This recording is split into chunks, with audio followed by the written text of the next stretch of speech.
Hey lovely wild hearts, it's Lisa here. I'm back with another storytelling session with the cards. Let's just write this candle. Light this candle. I said write this candle. Oh, there we go. We are going to be journaling today. A little bit of a Freudian slip. How are we all doing? How is everyone finding the eclipse energies? I put up a little reading at the weekend just to check in. But today I thought we'd get our journals out. And we'll use the cards as journal prompts. If you haven't got a journal, then you can just listen along. For those of you that don't know me, my name's Lisa. I'm an HSP and I'm an intuitive coach. This channel is for sensitive spiritual detectives who want to live wild-heartedly. So this is the place for you if you want to find your true voice and your most authentic voice. And we do that through journaling with the cards, because when we take everything out of our heads and put it on the page, we get clarity, and then we can tune into the voice of our higher self. So I don't use the cards to predict the future, but you will know that as you listen to the cards, the ones that speak to your intuition, the messages that come through that make complete sense to you, and you may get like an expansive feeling in your body, or a ping in your heart, or a fizziness in your tummy, you'll know that they're for you. And if they're not for you, then I'm sure there's other readings on this channel that will resonate. But what really helps me to know that what I'm saying is resonating with you is if you can leave me an emoji in the comments, just a heart emoji. And obviously, if you like this video, please give it a like and share it with your friends. Right, let's have a look and see what we've got here. I have shuffled and pre-pulled the cards off screen because that's the easiest way to do it. And I will put the names of the card decks in the description box below. So let's get into it. Oh, that candle's hot. I hope I'm not going to... Oh, look at that. You never needed those wings to fly. Did you hear that fire engine going by? Ambulance going by in the background. You never needed those wings to fly. So maybe you've been feeling trapped or stuck in a situation. In the last reading I did, I talked about having to end something, walk away from something, leave something. So you've been led to believe that you don't trust your own power, that you don't feel like you're capable. And so obviously you have felt like you've been trapped in a tower. But you're not. Let's just get the guidebook and read what this says. I feel drawn to read what's in the guidebook. Hold the line, caller. Just going to get that for you.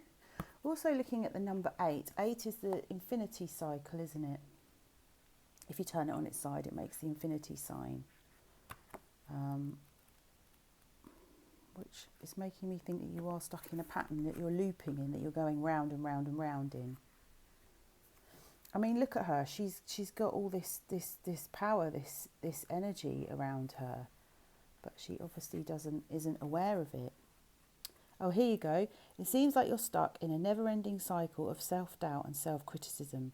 When you tell yourself you can't do whatever you set your mind to, that's what we refer to as negative self-talk, and it's extremely toxic. Just as we expect others to treat us with kindness, we also need to treat ourselves with kindness. A bird can't fly away if you never let it out of its cage. So this is about negative self-talk and not believing in yourself and talking to yourself in ways that are toxic. But you know, those voices in your head that tell you that you can't, that criticise you, that put you down, that don't believe in you, are the voices of people around you when you were growing up. In our formative years between the ages of 0 and 7, our brains were like sponges. And this is why I used to work with kids, and I made a deck of affirmation cards for kids, because what we are surrounded by in those formative years are what create neural pathways in our brain, and that's what we believe about. That's how our beliefs are formed, and we believe things to be true about ourselves. So like if you had a teacher at school that told you were no good at maths, or if you had, I don't know, a friend that laughed at your picture that you drew in art, then you grow up believing that you're no good at those things. But what does it mean to be good at those things? I also think we get a huge amount of joy out of our strengths. So I think it's always important to focus on the joy that something brings you as opposed to the outcome, which is not what we're taught at school, is it? Because at school we're graded on our performance. So we're like performing monkeys. This girl looks really free though, doesn't she? And she does look like she's already left somewhere. But it isn't always about physically leaving somewhere. It's just about leaving, being held back by those negative beliefs in your mind. We can get trapped in our own minds, can't we? There is a story about elephants that I always like to tell. So in circuses, they like tie elephants to tree trunks to stop them from wandering away. And even when they relinquish the shackles, you know, years down the line, the elephants still don't leave the tree because they've been conditioned to stay there. They don't realise that they're free. And I feel like if you're recovering from childhood trauma, that's such a good way to describe what it's like to be trapped in your own mind, where you don't even realise what the possibilities are. Your world becomes really small when you've got trauma, and because you want to try and control your environment, so you don't realise all of the possibilities that the universe has to offer you. You don't realise that there's this big expansive world out there for you to explore. In fact, you may have received the message that the world is unsafe. If you have trauma and you grew up in an unsafe environment, you probably do have that core belief. People are unsafe if you were abused, or the world is unsafe and I have to be vigilant and I have to be looking out all the time to watch my back to make sure I'm safe. In the main, the world is a safe place, but what makes it safe for you is that you're an adult and you've got choices now. So you can walk out and leave. You can say to people, don't speak to me like that, and stand up for yourself. You can say, I won't tolerate this. This is unacceptable. You can remove yourself from situations that feel uncomfortable or that don't work for you. You can leave. And when we're in a trauma mindset, when we're stuck in the voice of the inner child, we don't realise that we have those choices. This is also making me think about people in partnerships that are trauma bonded. So this is reminding me of like a veil, you know, like a wedding veil, and leaving an unhappy marriage. Trauma bonds are like smack. They are highly addictive, and they're created through cycles in relationships where people are overly nice to you and love bomb you and tell you you're the greatest thing since sliced bread, and then they are really unkind and nasty and abusive to you, and then they're nice again. And so what that does is the addictive cycle is you wanting to get back to the nice person, and that person doesn't really exist because they just love bomb you to flatter you, to control you and manipulate you. And waking up from that, and setting yourself free, is realising that person, that nice person, is an act, and that doesn't really exist. And that's what will set you free from that relationship, whether that's a relationship with a partner, like a marriage, or with a friendship, or with a parent, or with a sibling. I think if you've had a toxic parent in childhood, you're very likely to repeat those patterns and go on and marry someone who shows up as your toxic parent, until you wake up and realise that actually everything that toxic parent told you was not true, and it was just a projection of their shame, of their unhealed pain, of their hurts, of the voice in their head that came from their toxic parent. And so that's that generational trauma that gets passed down the line. Should we keep going? What goes with that one? Oh, you see, we've got the Hermit upside down. Now, we had the Hermit yesterday, but I was using a different deck when I recorded yesterday's reading. So the Hermit is the teacher, but in this card, I feel like, like she's levitating because of her own light, because of her own magnificence. And look what she's doing. She's levitating because of her own light, because of her own magnificence. But this card is turned up in the reverse. So that is making me think that you are unaware of your own power. Maybe you're frightened of your own power. Maybe you don't realise what it's like to step into your own power. Well, maybe you just feel very alone with something. You feel like you can't reach out and talk to people. And you know, the way that I've learnt to recognise my own power over the years is through journaling, because the way you recognise your own power is by getting to know yourself, and it's a step-by-step process. So we've got these steps here that are leading up the side of the cliff. You know, it doesn't happen overnight. It's through daily practices, small steps that get us where we need to be. So a journal prompt for you today, if you're watching, is, am I aware of my own power? And how would I feel if I was powerful? And how would my life change if I was powerful?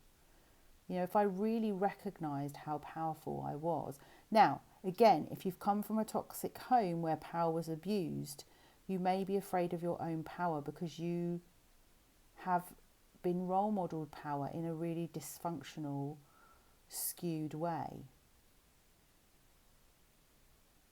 And also people who are abusive misuse their power, don't they? It's all about them. It's all for their ill-gotten gains. They don't really care about you, although they might pretend to. What do you see when you look at that card? So if you're journaling along with me, what I tell people to do is look at the numbers, look at the words, look at the images, look at the colours. What colours are you drawn to? We've got a lot of blue here.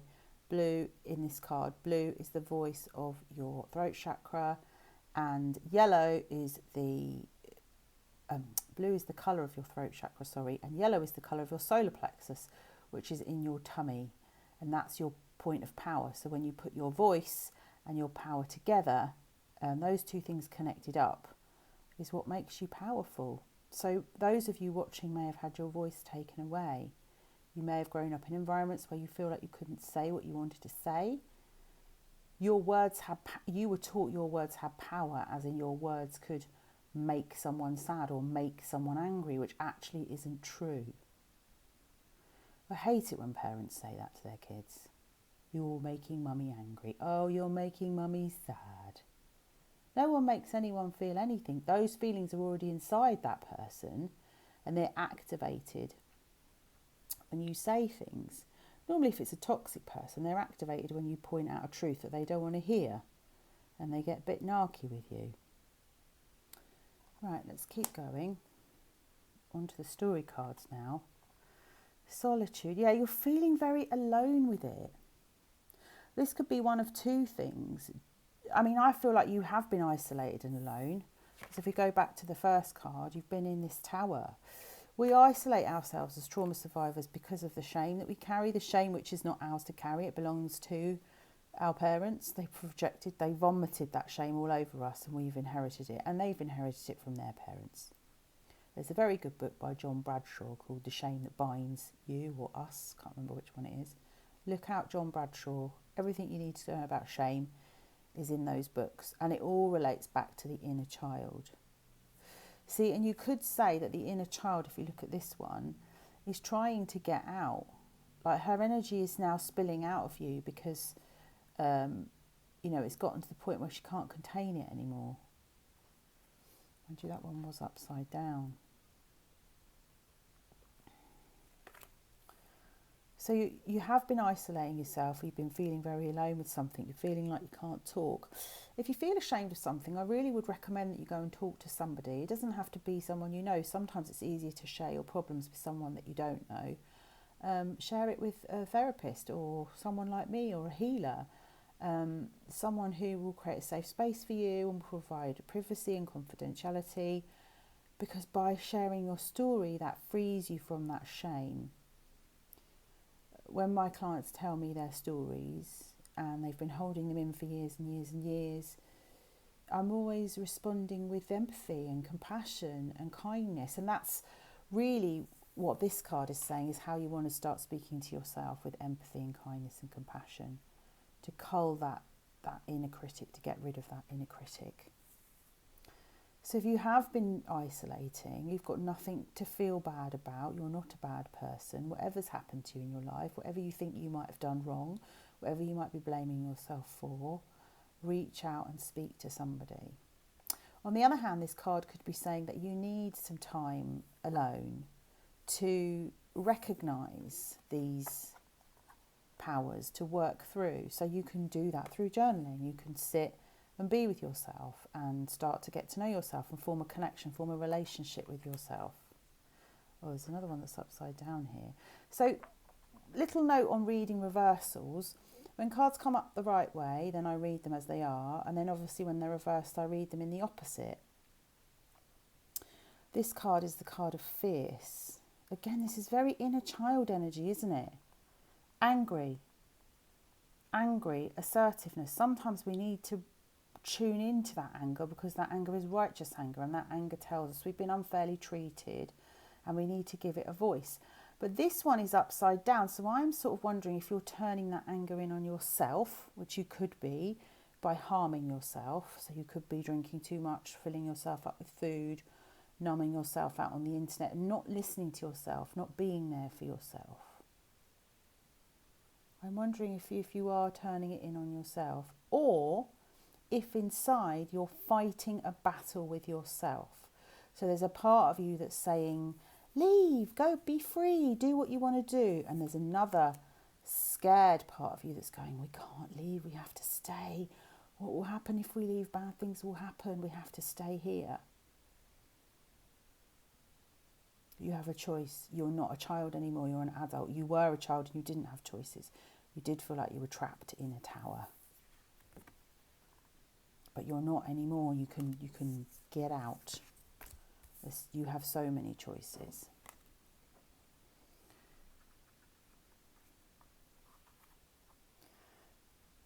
Four of Pentacles.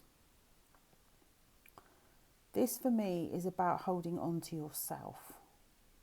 Holding on to your version of reality, your version of events, your emotions, your thoughts and your feelings, and validating them, and not getting swept up by what the rest of the village thinks. But by the rest of the village, I mean the people around you, like maybe your friends and family or people that you work with. Pentacles are earth energy, they're grounding energy. To stay with ourselves, we need to be in our bodies, we need to be breathing from deep in our lungs. Put your hand on your heart, stay with yourself and focus on what's going on inside of you. She's really holding on to that purse of pentacles. Because you can't control what the rest of the village thinks, does or feels. You can only control what's going on inside of you, can't you? Oh, we had this one recently. I did a journal spread for my inner child. See, it's just giving me inner child vibes. Give each other space. So whatever it is, yeah, you need space. You need to get away. Look, she wants to flight. Flight is a trauma response. Fight, flight, freeze or fawn. Something doesn't feel good and she wants to get away from it. This is making me think about me in my house.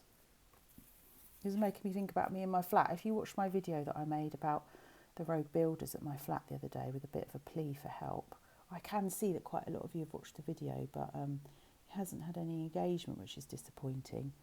But I feel like this is saying, this is me stuck in my flat, and it's saying you can leave, just go. You need space from it. So whatever it is you need to leave, you need space from it. And maybe you just need mental space from it. You need to stop it rattling around in your brain, taking up time and energy. Or maybe you actually physically need space. Sometimes it's hard to work out our differences when we don't have enough space. So take a step back to create room for authentic conversation. Perhaps you need to consult with a therapist, there you go, to guide you through the emotional thicket. Or maybe you just need some new tools for healthy communication. Whatever it is, don't try to fix it right now. Give each other space. So it's saying don't take action now.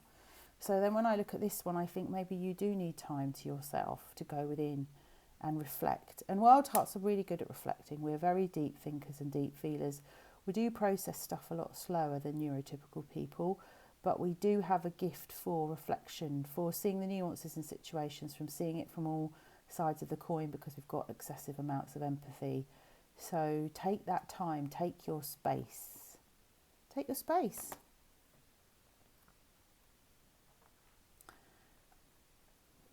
travel. You need to get away. This card actually represents the unknown. So obviously if you're leaving somewhere and you're going through change, you are moving into an unknown chapter of your life. But I feel like this is saying physically move. Oh, I think this is for me. I've been following a friend called Nancy, who turned up on one of my Instagram lives the other day, and I worked with her in a business group, in a marketing group, and she has sold her house and she's travelling around America. She's in Florida at the moment. She was at Disneyland, which is why her post caught my eye. In a is it Winnebago? What's it called? You know, like a van, woman in a van, not man in a van. And it's called an RV, I think it's called, isn't it? I don't know what it's called. I'm not down with the kids. But anyway, go and see the world. The world is a big place. This belief system says, I can't leave the tower, I must stay here, I'm staying small. Whereas look at her, she's expanding her energy. The world is a big place. Go and explore, adventure. Go and adventure and have fun. Maybe I should talk to Nancy and go and meet her in Florida. Get away from this place, because you can't please everyone. That's interesting, isn't it? So this situation that you feel stuck in, that maybe you feel like you can't leave, particularly if it's your inner child, I'm getting people pleaser vibes here, which those of us that were brought up by toxic and abusive parents will be people pleasers, because we didn't have a choice when we were kids. We had to do as we were told. We had to be obedient. We had to keep our mouths shut. We weren't allowed to speak the truth or say how we felt. Especially if you had a narcissistic parent who lived in a delusional reality, you had to walk the tightrope between their delusional reality and the real world. So that's what we call cognitive dissonance. So your psyche would have been split in half. And that's where you get those two parts of you, I feel, in this one that are fighting one another. The part of you that says, yes, let's do this, and the other part that goes, no, don't upset the apple cart. But I think the message here is that you're not meant to be like the other horses. Like, be a zebra. A zebra doesn't question its stripes, does it? It goes, oh, I've got stripes because I'm a zebra. There's another card in this deck which talks about comparison, and it's a fruit bowl full of apples with a banana in it, and it says, don't try and be a banana, or don't try and be an apple when you're a banana, because you're meant to be a banana. That's such a good way to explain it. Let's just look at what this says on the other side. When you're focused on living up to other people's standards, you aren't spending enough time raising your own. Some folks expect you to act a certain way and march to the beat of their boring drum. Yeah, this is about doing what other people expect of you. So this does feel like it's coming from familial stuff, from family beliefs, where, you know, great Uncle Bulgaria was a lawyer, so now 5 generations down the line you've got to be a lawyer, but actually you're really good at writing music and you want to sing songs and perform for a living, and your family just totally frown it and say, oh, you won't make a living doing that. They find safety in sameness, but you have beautiful music. Oh, I didn't even read that bit. You have beautiful music inside of you, and your flair is meant to be shared. Don't shrink to fit or get approval. Instead, dump your need to please and just be your magnificent self. Yeah. So one of the questions I would journal on is, where am I betraying myself? Where am I doing things from a performance-based perspective? So I'm doing something because other people are going to see it, and we see this a lot on social media. Or where am I doing this because I'm pleasing myself? This is what I want to do. And this has got put yourself first vibes. And I'll just quickly tell you a story. Yesterday, a client messaged me. I don't think she'll mind me saying, I'm not going to name her, and there's no shame in this story, but I just want to show you how easy it is not to put yourself first. And she asked me if my self-care package was still available because she couldn't find it on the website, and I said, yes, it is. And if you want to work with me, I do change my packages up because I'm very creative, so I like to work in different ways with people. But the best way to find out what's current and what's available is to go to the Work With Me tab on my website. I'll drop it in the link. I'll put a link in below for you. So I sent her the link and I said, do you mean this one? And she said, yes. And I said, are you thinking of working with me again? And she said, I just need to juggle some things and sort some things out, and I'll let you know. And I just wrote back and said, you'll never, ever you'll always put yourself last. Start again. You'll always put yourself last until you put yourself first. right there in that mindset, that belief that says, I've got to juggle things in order to create space for myself. Already I'm thinking, please do the 30 days of coaching, because in that 30 days, we're going to identify all the ways that you neglect and don't put yourself first, so that you never have to juggle your life again to make space for you. Oh, it's back to the space card. There should always be space for you in your life. And if there isn't, then Houston, we have a problem. No space pun intended, that just came out. But we have a problem, because your life is for you. You're not there to set yourself on fire to keep other people warm. So yes, that's my little story about that. Let's keep going. Oh yes. Right, this is my getting triggered card, but the Eight of Wands is also like a passionate energy. It's the energy of everything speeding up. But we're back to that number 8 again. 8. Just going to look up numerologically what 8 represents on my iPad here. Just hold the line, caller, because there's a lot of 8s in this reading. I'm pretty sure. Well, I know what it is on my 8th houses. In my natal chart, numerology.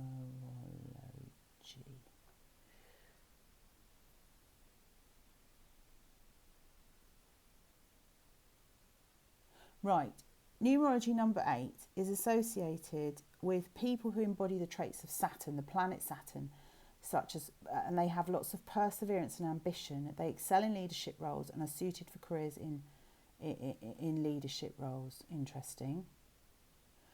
Number 8 is also about balancing the spiritual and materialistic worlds with Saturn as the ruling planet. So characteristics include being ambitious in life and diligent in their work. However, negativity exists with struggle and unpredictability in life. So sometimes even after lots of hard work, you don't get the outcome you want. That's what I was saying in the beginning about it's not really about the outcomes. It's about experiencing the joy and loving what you do. What was the other thing I was going to say about that? The perseverance. So I feel like 8 in this is like breaking out of this pattern of not putting yourself first, of breaking out of this pattern of people pleasing, breaking out of this pattern of being able to go within and think about what is it that you want, what is it that you truly desire. I've done a whole video on here, if you look back in the playlist, on what do you truly desire and how to tap into your desires and what are blocking you from your desires. So you might want to check that out. But I also think this is my card of being triggered, like, you know, the electrifying energy. When you don't do what other people want you to do and you've been doing it for a long time, it will trigger the what's it out of them.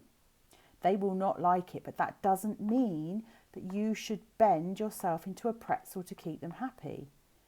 It just means they're going to get triggered. Let them have their 5 minutes of tantrums, toddler tantrums, and just remove yourself, give yourself space, take yourself out of the situation. Bye-bye. What have we got here? Oh, we've got this one again. So I did a collective reading last week and this card came up. So I feel like you're up-leveling your energy. You're up-leveling your energy at the moment and you're trying to break out of this cycle. And you've nearly done it, but you're not quite there. There's a few things here that need looking at. And the way you are going to up-level your energy is through loving yourself more, which is about putting yourself first and listening to your feelings and listening to your thoughts and your opinions and what do you like and what do you want. These are all journal prompts here that I'm giving you. What is it you really, really want? How do you feel? Our emotions are such good indicators of telling us what we want and what we don't want. Do you know what a no feels like in your body? Do you know what a yes feels like in your body? Do you know what anger feels like in your body, or do you just stuff it down and numb it out and ignore it? Anger tells you, no, I don't want this. This has got to stop. Are you listening to that anger? That's that fierce. Going back to that fierce card again. Where's my little fierce one? Perhaps your inner child was punished for being angry or didn't feel like she was allowed to be angry. Nice girls don't get angry. They do get angry when they're not being treated fairly, because their anger is a warning light on the dashboard that tells them enough is enough. Yeah, there's the joy. The Four of Wands is the card of like marriage, stability, solid foundations.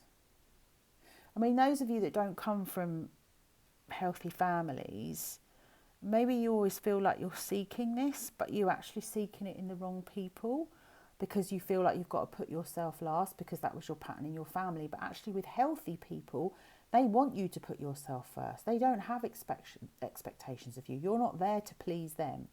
They want to see you happy. They want to see you enjoying yourself and having a good time.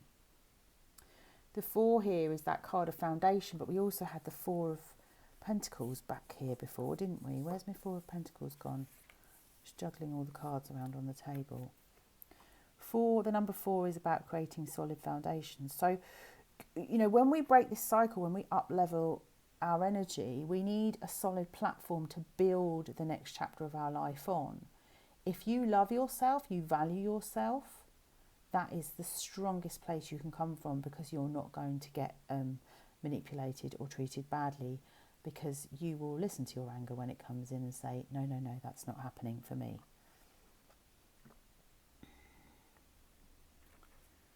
Let's have a look here. There's your joy again. Oh, look, those two go together, don't they? It is about finding your joy. It's about enjoying what you do, loving what you do, not doing it because other people expect it of you or want you to do it. Okay, Spirit, I think we've got that message now loud and clear. Journal prompt for you. What brings you joy? What brings you joy? What did you like to do when you were a kid growing up? Yes, look, there's the cycle. You're stuck in this cycle going round and round and round and round and round, and you need to break out of it. One of the things I like to do when I'm stuck in a cycle is to draw it out in my journal. It sounds very sort of clinical and scientific and not very creative at all. But literally, like, let me just think of an example off the top of my head. Okay, let's say I'm eating on my feelings, which is one of my challenges. No, let's not use that one. Let's use the putting yourself first one, because I feel like that's what's coming up in this reading. That might be more helpful. So let's say someone asks you to run an errand for them on Sunday. But Sunday's the only day that you really have to yourself. You like to just bum around in your pyjamas and watch stuff on the telly, catch up on your washing, just potter around in your own environment. Oh, I love a potter on a Sunday, don't you? Now, so you'd write at the top of the page, ask to do a chore, and then you'd do an arrow. So you're drawing a circle, so you'd put ask to do a chore, arrow, and then you'd write the next step. Now, instead of automatically replying, texting back yes or saying yes, if it's face to face, you get put on the spot. That's quite hard. So you would say, normally I would say yes, straight away, arrow, feel annoyed with myself, feel resentful, feel pissed off because I've lost my Sunday, go and do the chore thing. And then you've never said no to this person. So every time they ask you, that's creating more and more expectations, you see, and that's the cycle. So then you look at the cycle that you've drawn of the pattern that you'd normally do, and you go through each step and you go, where can I break the pattern? Where you can break the pattern is in your response. And the way that you respond is not from an automatic place. Sorry, I'm asking you to visualise this in your head while I'm squirreling my finger around on the page. It's by going into your body and listening to your feelings, because if you listen to your body's response, your body will give you a loud no. I don't want to. My no is like a fist in my stomach or a clenched jaw. I might go like Kevin the teenager, sigh and roll my eyes. But come into your body and listen to what your body's saying, because when it's a yes, a joyful yes, it's expansive, like the girl flying out of the tower. Like, that's a hell yes. Everything's fizzing in your body and you feel like your heart's going to leap out of your chest and you've got a massive smile on your face. That's your yes. So draw out your cycle in your journal, draw out your response, look at where you can break the cycle. I always think you can break it in the first step.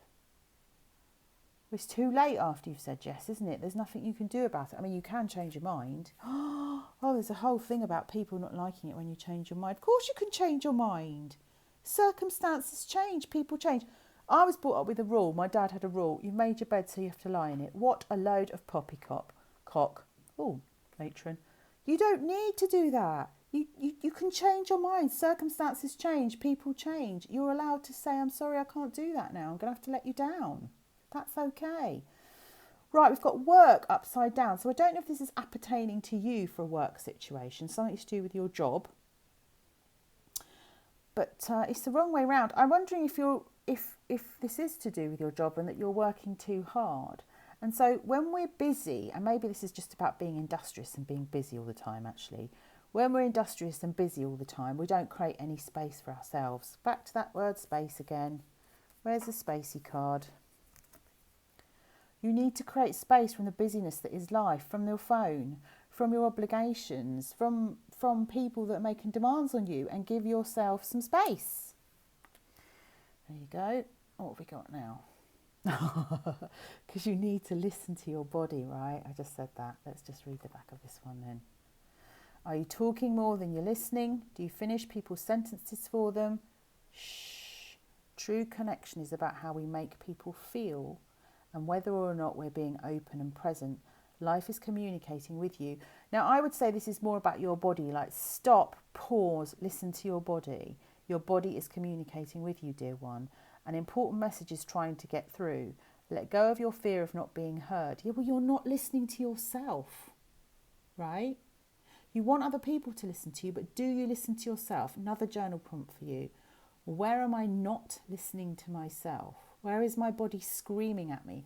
Our body starts to scream at us when we start to get physical ailments in the body, and that's a sign that we've got trapped and suppressed trauma and emotions in the body. So where does it ache? Where is there tension? Where does it hurt in your body? That is a sign you're not listening. You get your chance for now, just listen. Yeah, so the elephants are asking us to listen. Oh, so sweet. Look at them. It's a mummy and a baby though, isn't it? So again, we're back to the inner child. So I do wonder if this is a parental relationship, or maybe even just a relationship that's, that's mirroring what you had with a toxic parent, perhaps. Right, just a couple more. Oh yeah, the page. The page is such a young energy. Right, for me, this is a teenage energy. So for some of you, it might not be your inner child, because we learn to know the word two, toddlers and the terrible twos. No. But we also start to individuate and define who we are when we're teenagers. And our teenagers have a lot of angst and a lot of anger in them and a lot of hormones. And I was a really angry, rebellious teenager because I was so controlled. I was in such a tight-knit circle of safety, which was created by my parents' trauma and fear. Not their fault, that comes from their upbringing. That I couldn't go outside of my comfort zone. I think this might be coming from a teenage part of you. So perhaps tune into the energy of your inner teen and take a page in your journal to say, what does my teen want me to know? What was I really angry about? What felt unfair? It's that Kevin the teenager energy. I said it earlier, didn't I? Listening to myself. It's not fair. And then your parents would say something like, well, life isn't fair. And it isn't, but that's feeling into that injustice and that unfairness of something is an energy that also, I think, needs to be honoured and empathised with. Because yes, life might not be fair and we can't change that. But we are still allowed to have those feelings that we have about it. Aren't we?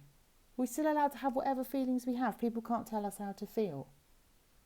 People who are in this tight circle of fear might try and control our feelings.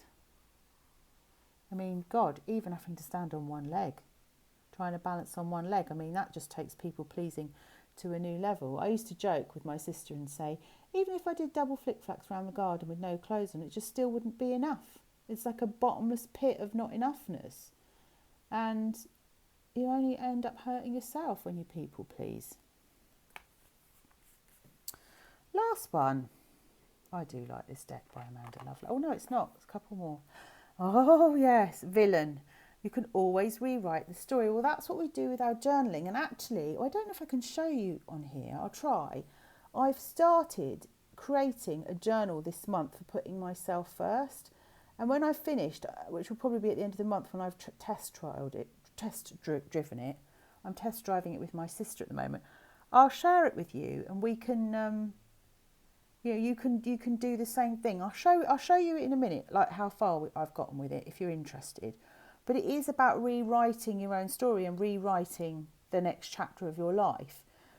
And what we tend to do is we tend to focus on the injustice and the villain and the people that have treated us wrong and the thing that's gone wrong, instead of putting all our energy into rewriting the new. But I do feel like we have to get to a point in our healing where we are ready to write the next chapter. And really, we won't be ready until we've let all this out. Till we've had a voice and we've spoken this into existence, or journaled it into existence, or shared it with a safe witness or a therapist, until it's been given a voice and it's out of our bodies. Let's just quickly look at these two. Yeah, there's healing here, but it's upside down. There's healing here. Healing this is what's called the fawn response. It's the fawn trauma response. Fight, flight, freeze or fawn. The fawn is the people pleaser. The fawn is the person that had to blend in and appease an angry or emotionally volatile and abusive parent to keep themselves safe. Be the nice girl, be good, don't upset mummy, don't upset daddy. So there's loads of healing here, but it's upside down. And then the last card, which is making me think what I just said to you.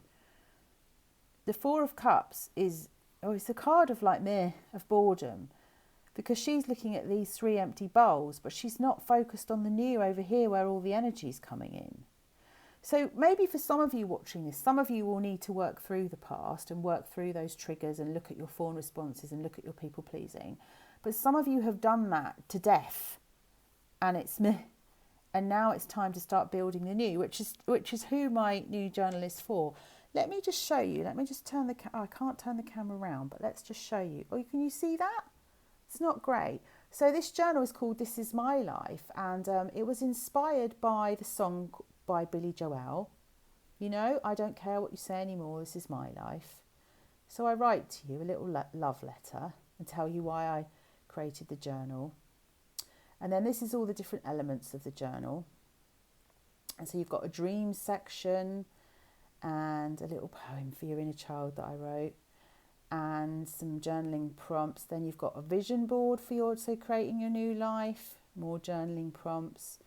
You've got rewriting your own rules, so not the rules that were handed down to you by your family of origin. You've got some inspiration here and ideas. And then you've got your daily journal. So you get 30 days to check off. And then you get these sections to fill in. And that's an example that I've done there to show you how I filled it in. And then you can have a go at it. And it involves tuning into your body every day, noticing what you feel. But this is on rewriting the new. And notice that I say there, am I doing this for myself or performing for others? What new ideas do I want to experiment? So how am I going to move out of my comfort zone? How would I act right now if I was worthy of my dream? So they're all things that I've been working on. I think that's going to be fabulous when it's finished, and I think it's going to help a lot of people, and I'm very excited about it. And if you want to stay up to date when that's released, I would go to my website and sign up for my newsletter, and you'll get an email when that's finished and launched, hopefully at the beginning of May. So thanks for listening to today's reading. If you've enjoyed it and it's resonated with you, drop me an emoji below, or just write in the comments below and let me know that it makes sense for you, and give it a like and share it with anyone else that you feel might like to see it. And until next time, take care. I'll see you in the next one.